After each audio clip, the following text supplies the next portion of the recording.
America में illegal तरीके से घुसने वाले भारतीयों के डिपोर्ट होने का सिलसिला लगातार जारी है। अमेरिका से 112 अवैध प्रवासियों का तीसरा जत्था भारत वापस भेज दिया गया है।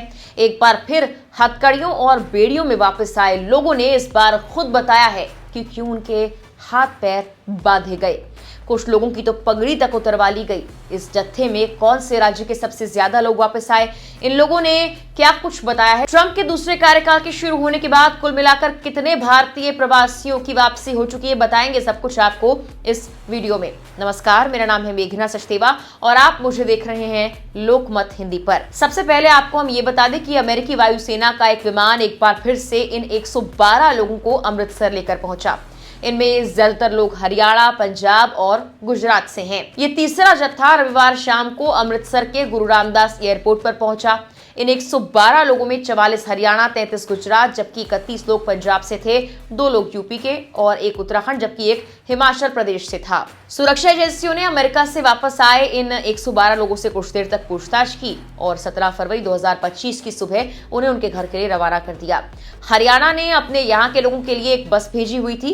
पंजाब ने भी कुछ वाहनों का इंतजाम किया था। इस विमान से वापस आए लोगों ने हथकड़ियां लगाने, बेड़ियां पहनाने और पगड़ी उतारने की भी शिकायत की थी। हालांकि अब डिपोर्ट होने वाले एक शख्स ने इसका कारण भी बता दिया कि आखिर क्यों उन्हें हथकड़ियां और बेड़ियां पहनाई गई। अमेरिका से डिपोर्ट किए गए 25 साल के मनदीप सिंह ने इंडियन एक्सप्रेस से बात करते हुए कहा कि बेड़ियां और हथकड़ी की कार्रवाई सुरक्षा के लिए ही की गई थी। मनदीप कहते हैं कि अमेरिका से डिपोर्ट किए जाने पर कई लोग काफी डिप्रेस्ड हैं। वो विमान के अंदर भी कोई कदम उठा सकते हैं। ऐसे में उन्हें रोकने के लिए ही ये बेड़ियां, हथकड़ियां पहनाई गई थी।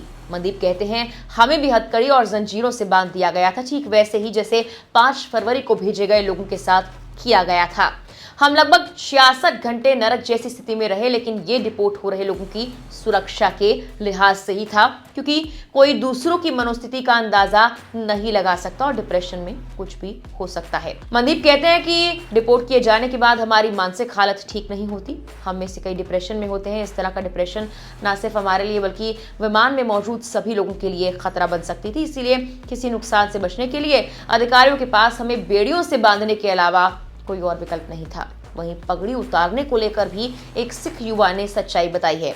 अमेरिका से वापस भेजे गए युवक जसविंदर सिंह कहते हैं कि मुझे 27 जनवरी को हिरासत में लिया गया और डिटेंशन सेंटर ले जाया गया। वहां मुझसे मेरी पगड़ी सहित मेरे सारे कपड़े उतारने के लिए कहा गया। जसविंदर बताते हैं, मैंने और दूसरे सिख युवकों ने उनसे कहा कि कम से कम हमारी पगड़ियां तो वापस दे दो, लेकिन उन्होंने इनकार कर दिया। उन्होंने कहा कि अगर तुम में से कोई भी फांसी लगाकर आत्महत्या कर लेता है तो इसके लिए कौन जिम्मेदार होगा। वहीं एनडीटीवी की रिपोर्ट के अनुसार नवाकोट के रहने वाले मंगल सिंह थिंड अपने पोते जसनूर सिंह को लेने एयरपोर्ट पर पहुंचे हुए थे। इस दौरान उन्होंने मीडिया से बातचीत की और बताया कि एजेंट ने हमें कहा था हमारे बच्चे को सीधे अमेरिका ले जाया जाएगा, लेकिन उसे कोलंबिया ले जाया गया। 3.5 महीने वहीं रहने को कहा गया। फिर जहाज से पनामा ले जाया गया, जहां उसे घने जंगलों को पार करना पड़ा। वो हमसे रोजाना 2 बार बात करता था। हमने उसे चोट में और थके हुए देखा। उसे दूर भेजने पर पछतावा हो रहा है। वहीं फिरोजपुर के रहने वाले सौरभ ने बताया कि पहाड़ी इलाके से अमेरिका में घुसने के 2 से 3 घंटे के अंदर ही उसे पकड़ लिया गया। उसकी परेशानी 17 जनवरी को शुरू हुई, जब एक एजेंट ने उसे अमेरिका भेजने के लिए 45 लाख रुपए लिए। इसके बदले उसे 1 हफ्ते के लिए मलेशिया ले जाया गया, फिर 10 दिनों के लिए मुंबई, फिर एम्स्टर्डम, पनामा, तापचुला, मेक्सिको सिटी, वहां से 3 से 4 दिनों की यात्रा कर वो अमेरिका पहुंचा। बता दें कि इससे पहले शनिवार को भी एक विमान 119 भारतीय अवैध प्रवासियों को लेकर वापस आया था। इनमें भी अधिकांश हरियाणा, पंजाब और गुजरात के ही रहने वाले थे। अमेरिका से अब तक 3 फ्लाइट आ चुकी हैं। इनमें एक में 104, दूसरी में 119 और तीसरी में 112 लोग वापस भेजे गए हैं। कुल मिलाकर 300 से ज्यादा भारतीय अब तक वापस भेजे गए हैं, जो कि अवैध तरीके से अमेरिका में एंटर कर चुके थे और वहां रहने की प्लानिंग कर रहे थे।